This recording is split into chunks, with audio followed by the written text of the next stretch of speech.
Welcome to Mr. Gossip. I am Sarah, your ultimate destination for young and the restless drama. Young and the restless Sienna may not be the answer they think she is. Sienna Tamara Braun was blindsided by Matt Clark's Roger Howarth wicked games. But she might not be the innocent victim that she made herself out to be. Sienna could be a plant or a dangerous wild card, keeping them under Matt's watch. This might mean she thinks Sienna has been working alongside her husband all this time to infiltrate the Newman camp. She could have used her relationship with Noah Lucas Adams to work her way into the family. Sienna led the Newmans to believe that she wasn't aware of Matt Clark. She only knew her husband as Mitch Bacall when they got together. Sienna's return to Genoa City was suspicious. At first, she was dead set on not leaving Los Angeles. She told Noah that she couldn't see herself embracing small-town life. Her sudden change of heart coincided with Matt's release from jail, creating doubt about her loyalty to Noah. She got Sharon Case and Nick Joshua Morrow to trust her enough to pursue a relationship with her son. They allowed her to help them take Matt down. Sienna claimed that her husband was dead. The spoilers suggest that Matt is still alive, and that Sienna could have helped him set up the Newmans. There's also the possibility that Sienna is only making it seem like she had to take matters into her own hands. She played it up well. This spurred Noah to try to protect her.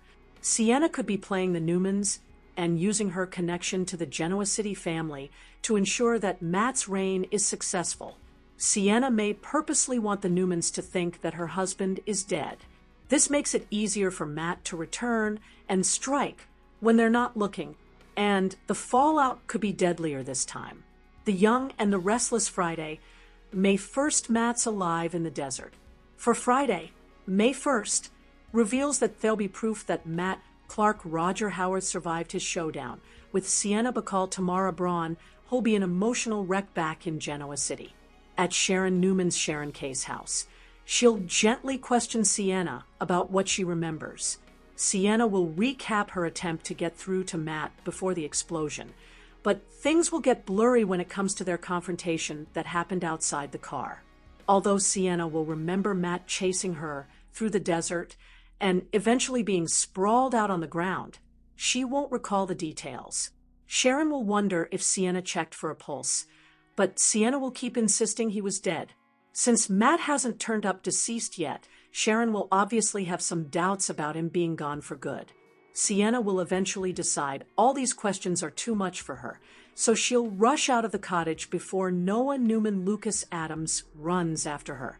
At the Newman Ranch, Nick Newman Joshua Morrow and Adam Newman Mark Grossman will talk to Victor Newman Eric Braden about Sienna collapsing in Vegas after insisting she killed Matt.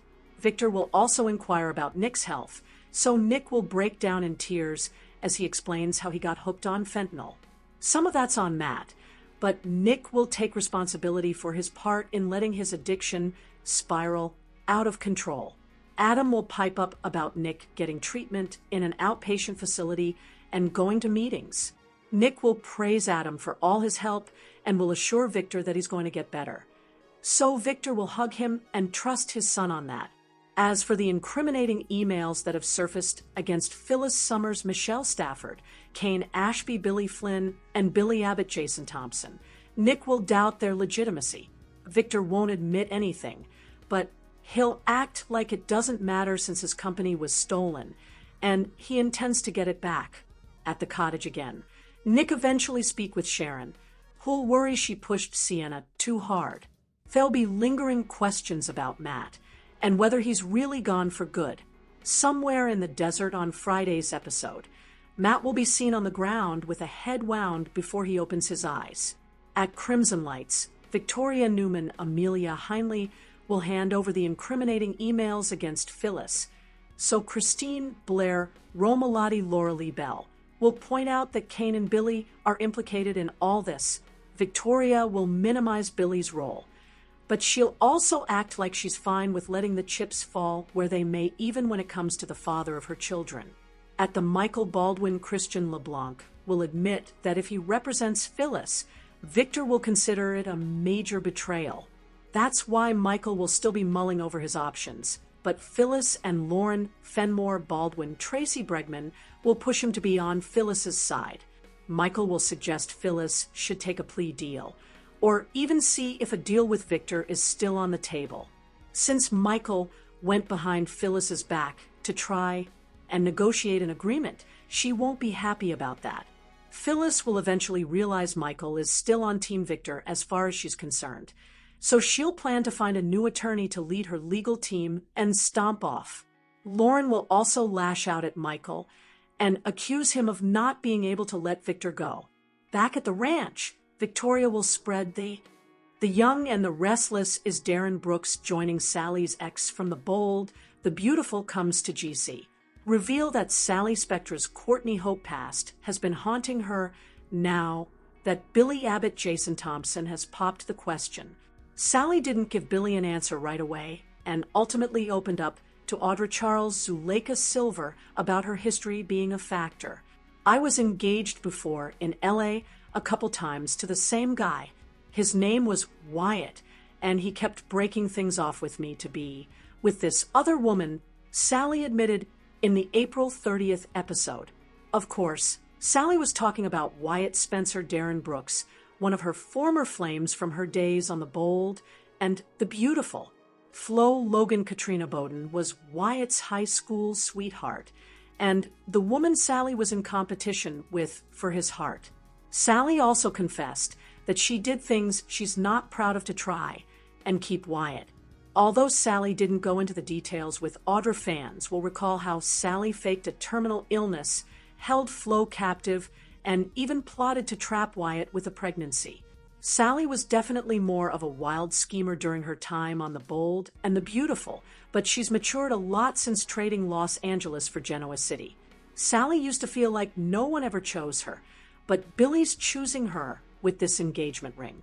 Although part of Sally fears Billy will change his mind, she took the leap and accepted his proposal by the end of the April 30th episode. That doesn't mean it'll be smooth sailing for Billy and Sally from here on out. Audra clearly had some concerns about Billy's proposal being impulsive, especially since Sally had major issues with him not too long ago. There's no guarantee Billy and Sally's relationship is meant to last. Sally and Billy could co-parent this baby if they split up romantically, so that's a possibility to keep in mind. Regardless, now that Sally has mentioned Wyatt, some fans would no doubt love to see him on. Wyatt isn't currently airing on, so maybe he could take a job in GC after a tough breakup with Flo. Sally might be drawn to Wyatt again, despite their messy, painful history. It could stir up some jealousy on Billy's end and lead to more problems.